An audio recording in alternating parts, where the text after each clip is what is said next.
Oh.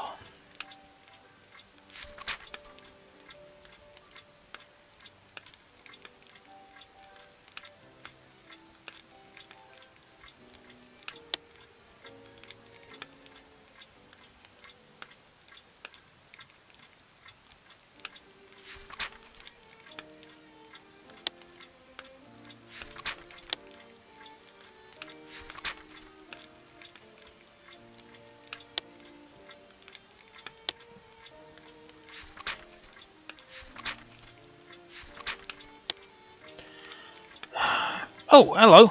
Could this be it? Oh, that's Lavina, isn't it?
This is fantastic.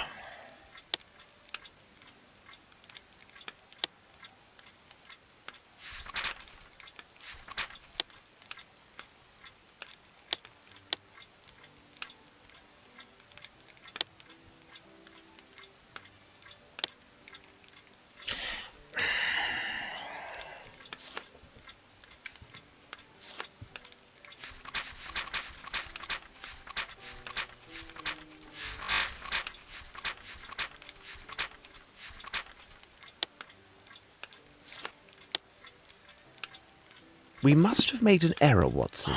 The questions should be answered yes or no and justified by the evidence or testimony received during the investigation. Oh, this is driving me fucking mental. I hate this kind of thing.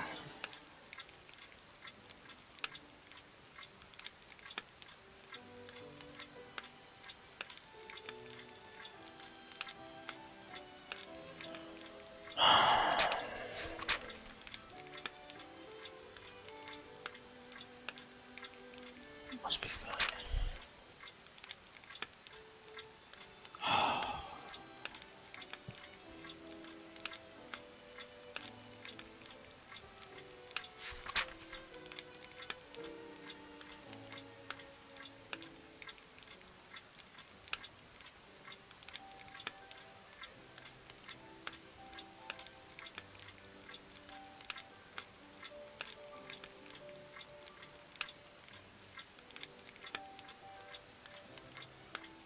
Is that the only discovery of this, of the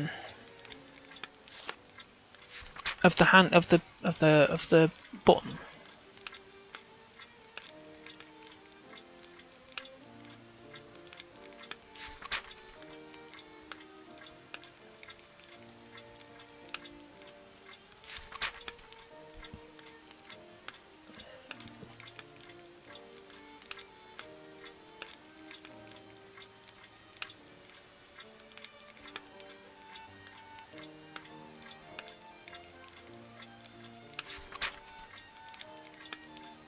And it's definitely, this is the only one.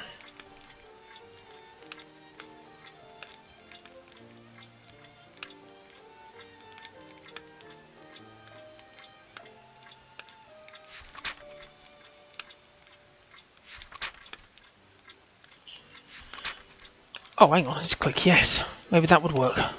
It is simplicity Oh, itself. for fuck's Watson. sake. We have answered all the questions. Simplicity in my ass.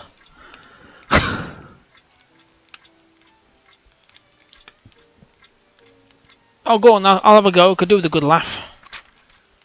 Who killed Sir Bromsby?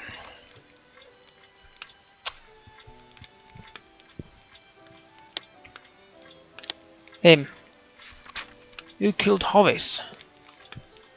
Fowler. Who was Fowler? Fowler was the oh, oh, he was that guy in that house, wasn't he? I think. Was he? I'm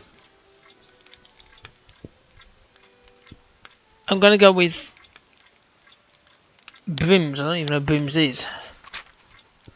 Who killed Johnson? Who's Johansson? The doctor killed him. Veronica Davenport. I didn't know she died. Okay, well we'll go with Major Lockhart. And Jeffries, well, that was obviously Colonel Patterson. Hunter? Yes.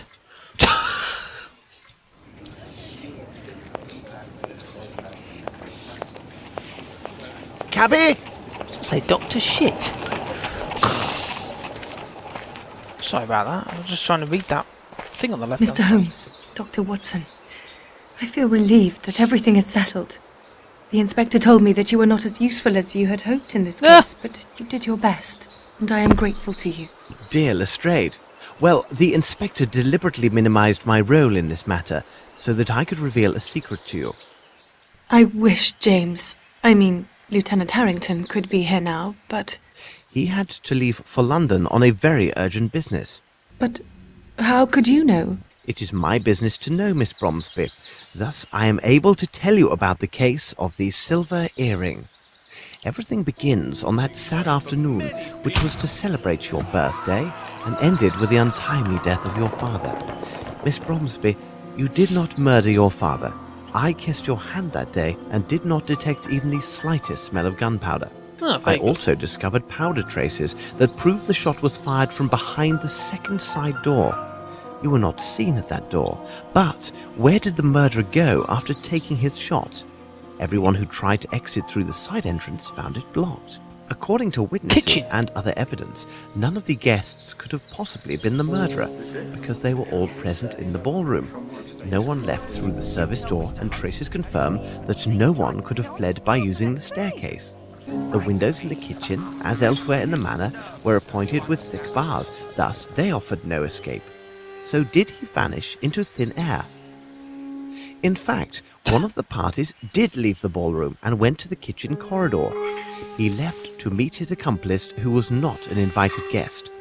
This accomplice was a professional actor who was disguised to resemble our missing invitee. This guest hid under voile in the shadow of a statue and waited for his moment. Meanwhile, his twin acted out his part in the ballroom and provided the murderer with a perfect alibi. When the killer heard the applause, he left his hiding place, aimed, took his shot, and hit his target.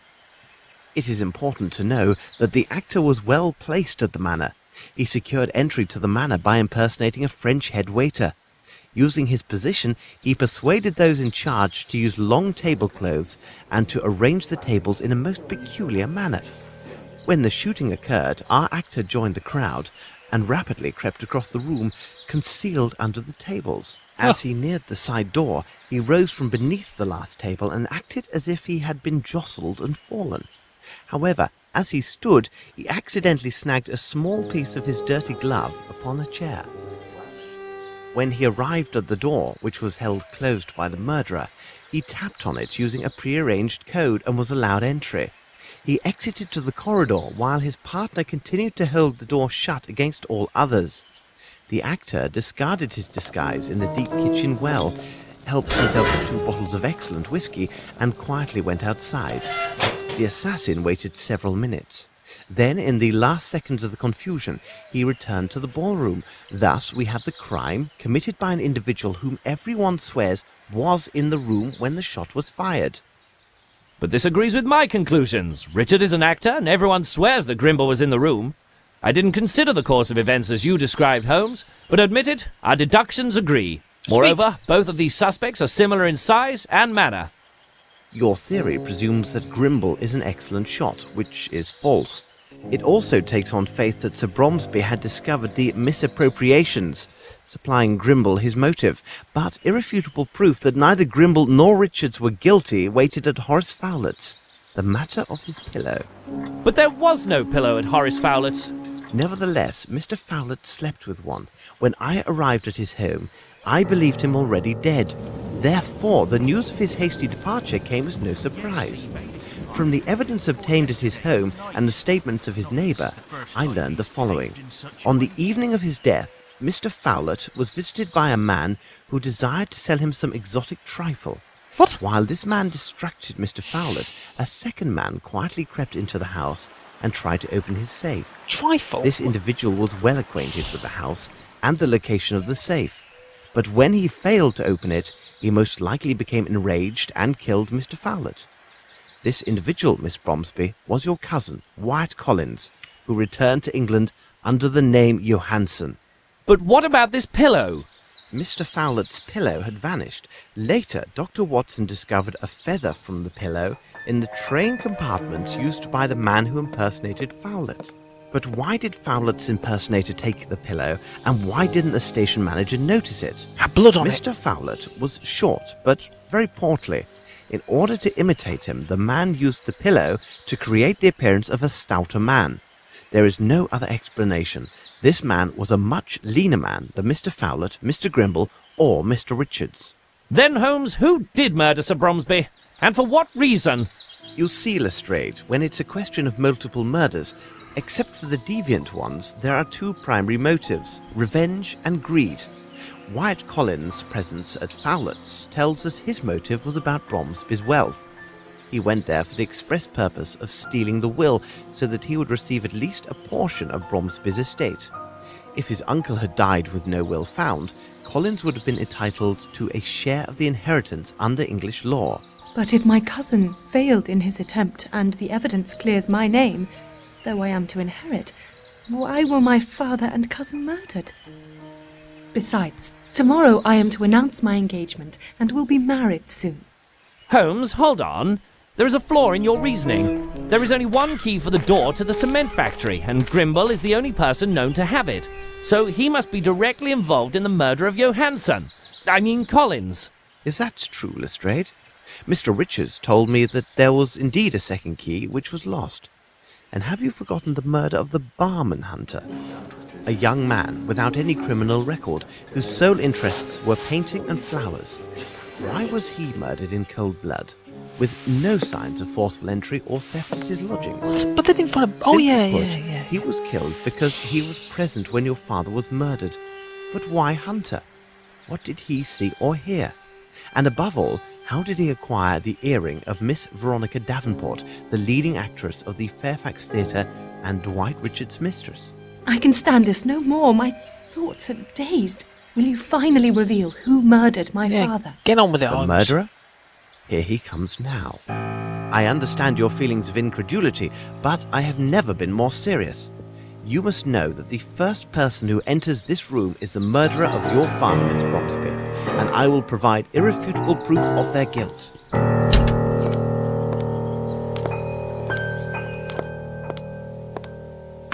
Well, good afternoon, gentlemen. You made the right choice to leave London. It is unbearably foggy.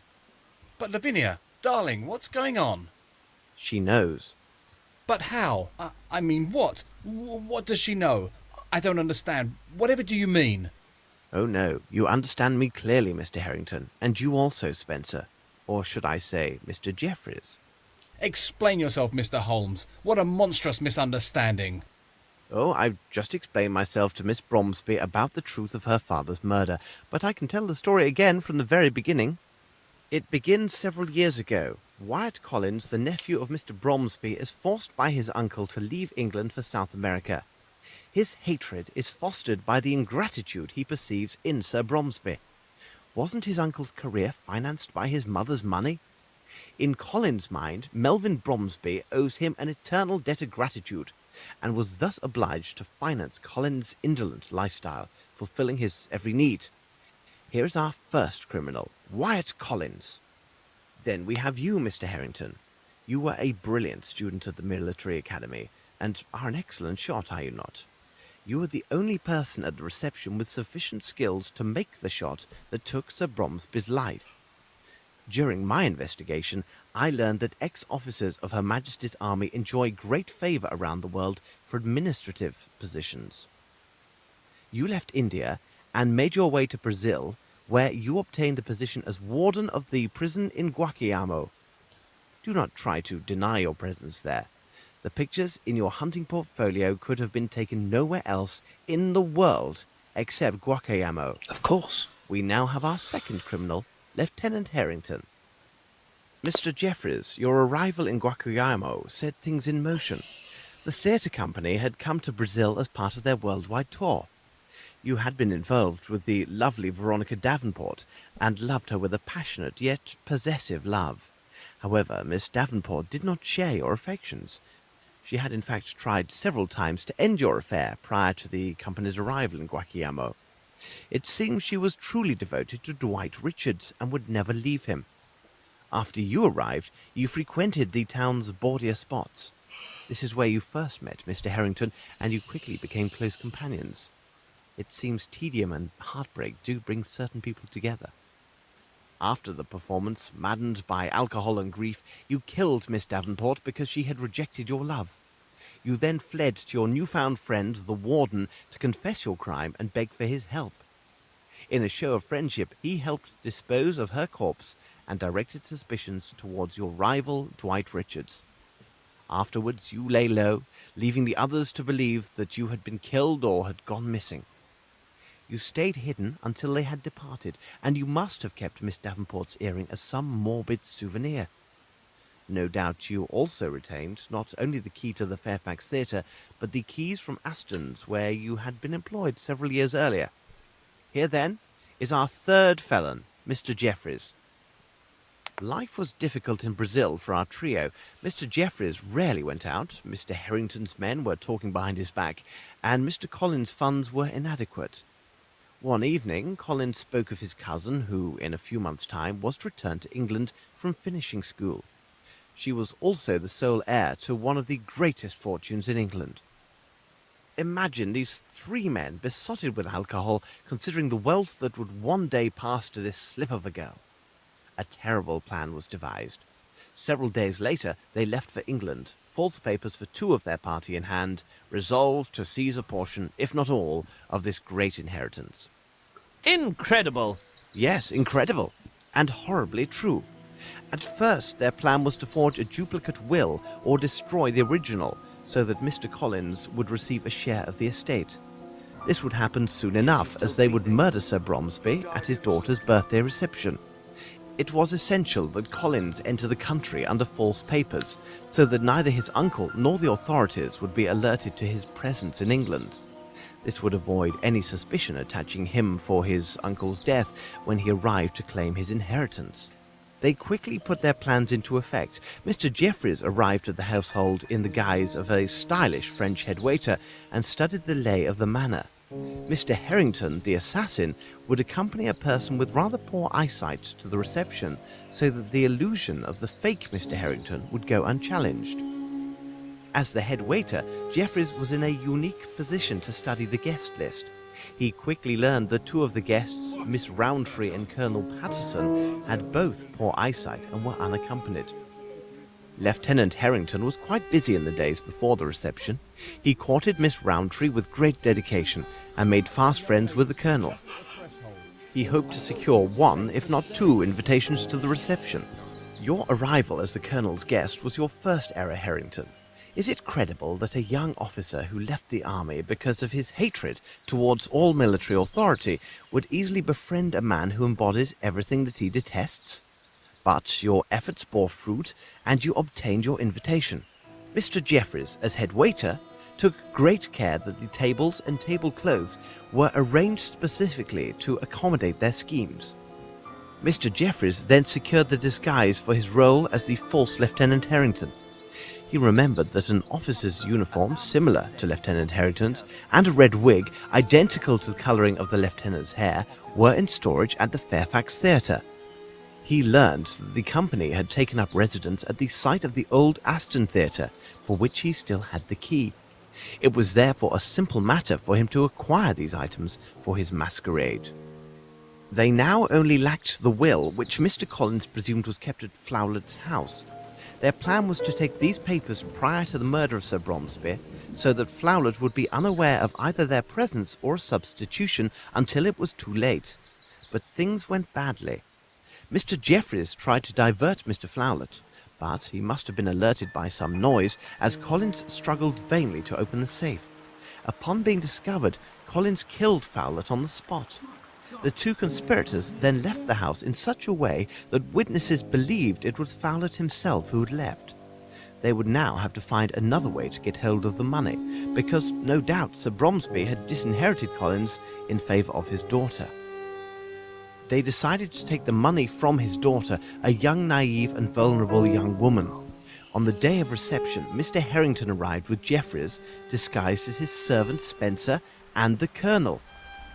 With the promise of whiskey, Jeffreys easily secured the unwitting aid of two fellow servants and assumed a position at the service door. He wagered that he could pinch 2 or 3 good bottles of liquor from the kitchen if his companions would cover for him. I have just explained what happened next. After the shooting, he took 2 bottles of excellent whiskey. Only someone knowledgeable would have taken these 2 bottles over the others, and Mr. Jeffreys had been formerly employed at a luxurious hotel in France. Upon his return, he gave an accounting to his fellow servants, did his hair, and left the manor. The promised delivery of the liquor and his frightened look secured the 2 men's cooperation in providing his alibi. They could not have known his true role in these events. The one problem for the conspirators was the barman Simon Hunter. He had perfect eyesight, unlike the Colonel, and realized that the man who claimed to be near the bar at the time of the murder had in fact lied. He hinted as much to Mr. Harrington and most certainly intended blackmail. As they were short on funds, the accomplices gave him Miss Davenport's earring as collateral and pledged to return with the money he demanded. That night, when Lieutenant Harrington visited us in London, he had just come from Simon Hunter's. Hunter had told Harrington that the earring had been pawned and he would not reveal the name of the shop unless Harrington paid him his money. Mr. Harrington ruthlessly killed Hunter, and the earring so precious to Mr. Jeffreys was lost. Earlier that morning, Jeffreys lured Collins to the cement factory on the pretext of fabricating false evidence against Grimble. But they no longer needed Collins to acquire the Bromsby fortune. Mr. Harrington would wed the young heiress, then, after a reasonable time, they would cause her untimely death, and they would take it all. So Mr. Jeffreys murdered Collins and made sure his body was barely recognizable. If he was identified, it would not affect their plans, as they believed leaving the corpse at the cement factory would direct suspicion towards Grimble. When Mr. Harrington came to see us, he learned we were hot on Collins' trail and had traced his movements up to the factory. He assumed we would go there within the hour and left to quickly round up his associates and devise a plan. Jeffreys, from his days at the Fairfax Theatre, knew an Asian of questionable talents who had no visible ties with this case and could attack us without drawing suspicion their way. We avoided this attack, and from that moment I was convinced of Lieutenant Harrington's involvement in the conspiracy. The last elements of proof were revealed at the vagrants' camp near the monastery outside of London. Mr. Jeffreys had tramped through England in his past and might have thought to hide Collins in the forest near the Richmond's Abbey. The very day that I was there, he tried to destroy all evidence of Collins' murder. I remember that. Fortunately, he did not manage to destroy everything. It seems Collins, foreseeing his possible death, left a small surprise for his accomplices. It would be easily missed, except by someone who observes all and misses nothing. But this is merely some draught to lull us to sleep, Mr. Holmes. Lavinia, surely you can't believe these mad accusations? They arise from nothing. What proof do you offer for what you say? None. Believe what you will, Mr. Harrington. I will warn you that Mr. Collins left a letter written in his own hand, which named yourself and Mr. Jeffreys and accused you both of complicity in the murder of his uncle. At this very moment, Inspector Lestrade's men are conducting a search of your rooms. They will find the evidence that, when added to the accusations within this letter, will prove your guilt beyond all doubt. the Chirapaqui cigarettes, your portfolio, as well as a feather from the pillow which was taken from Horace Fowlett's. These items prove my deductions. I suggest we wait here for their arrival with these proofs, and I assure you our wait will be brief. Bravo, Mr. Holmes. Well done. Accept my apologies, my dear Lavinia. I think under the circumstances it would be best if we postponed our engagement. I'm sorry for your father, but what do you expect? We had to give it our best shot. Where is the earring now? You will tell me, where is it? Unless you tell me at once where the earring is, no one will leave this room alive. Don't you understand? You are all going to die.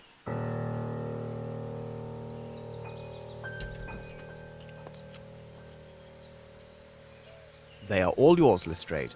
I suggest you return with your agents to London as soon as possible. Thank you, Mr. Grimble, for literally applying my precepts. Watson, let us escort Miss Bromsby to her rooms. She will need her rest. Mr. Bloody need a stiff drink. Holmes? Holmes? Collins never named either Harrington or Jeffreys in his letter. Indeed, Watson, but they could not have known. I played my bluff, and they believed me. And Grimble, where did he appear from? You can now boast that one of the most influential men in England served as your driver. Since my visit to Fowlett's, I knew that Grimble had nothing to do with this crime. I asked him to assist with the investigation, and it was at my request that he took steps to acquire Bromsby Enterprises. He gained us precious time by forcing Harrington and Jeffreys to wait and see if Miss Bromsby would inherit.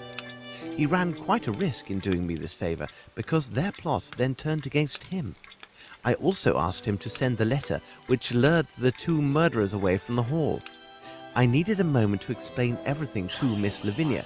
It would be dreadful if she fell into the hands of her father's killer. From the beginning, Grimble was concerned only with saving her inheritance. He never once doubted her innocence. Nevertheless, didn't he misappropriate those funds? Indeed, but not for his own profit. It was solely to protect his friend Bromsby. An ex-architect with whom he had quarrelled, a Mr. Waters, had contacted Sir Bromsby before this intrigue began. Waters learned from Captain Bowie that Sir Bromsby had encouraged certain actions against workers hired to build a bridge in India. That project was the bridge over the Kalidasa Abyss. Waters blackmailed Bromsby from afar. Grimble received the letters and considered them to be quite serious. He knew his hot-tempered friend well and preferred to conceal the blackmail attempt for fear of disastrous consequences. So Grimble made regular payments to Waters in exchange for his silence. Unfortunately, Collins discovered the arrangement while he was working at the cement factory and threatened to reveal everything. Grimble could not afford for that to occur. He managed to rid himself of Collins by sending him to Fowlett. Then it was Bromsby's turn to discover the blackmail by sheer accident. He was angered, but before he could decide his next move, Mr. Waters died suddenly and removed all threat. When Grimble learned that Waters had died, he confessed all to Bromsby. He noted that the money paid was a pittance when measured against Bromsby Enterprises, and that the same amount could now be applied in other ways.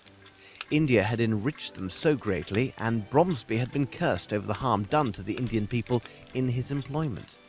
It was decided that these same funds would now be sent on a monthly basis to a Bombay orphanage in the care of a Sergeant Brahamai. It is possible that Bromsby intended to increase his patronage, and this was the important news he intended to reveal to the press at his daughter's reception. It was she who had harshly reproached him regarding his behavior towards the Indians in his employ. Do you remember the words from that poem which he had written into his notes?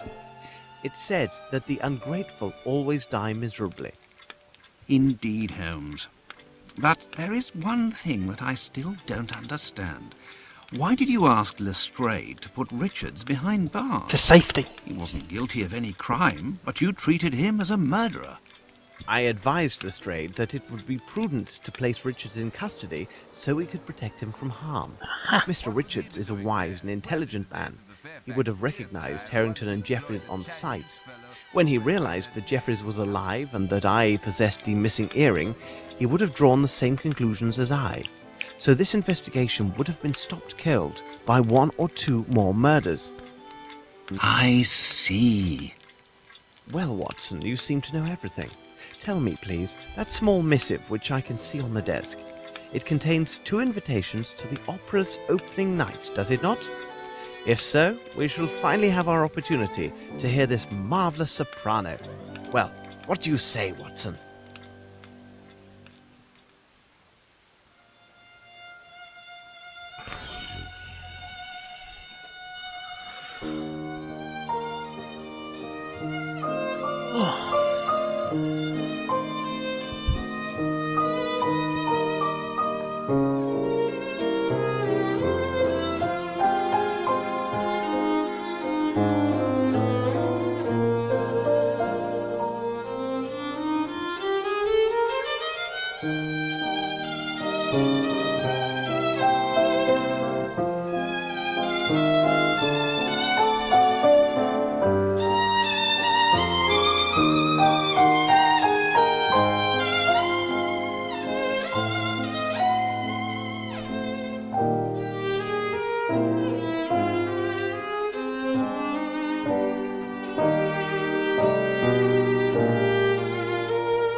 What, Tchaikovsky? Dvorak? Okay.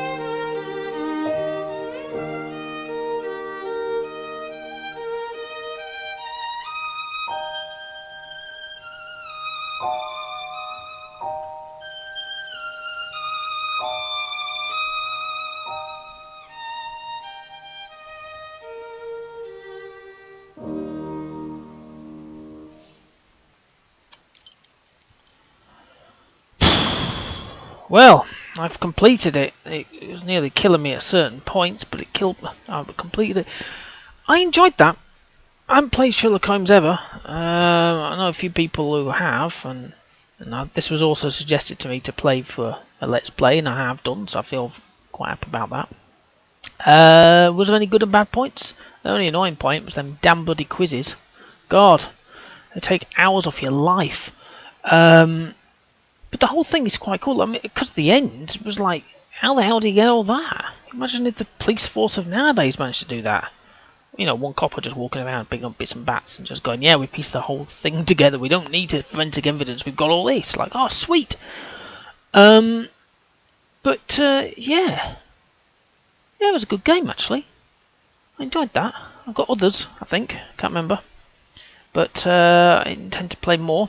Hopefully you've enjoyed watching this entire Let's Play of Sherlock Holmes and the Silver Earring? Yeah, Silver Earring.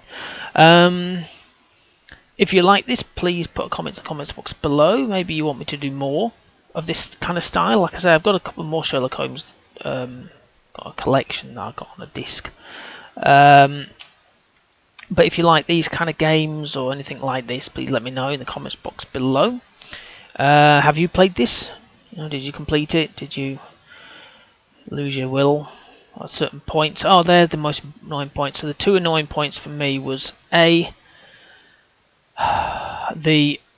second part was the ruin, trying to get the water. God help me.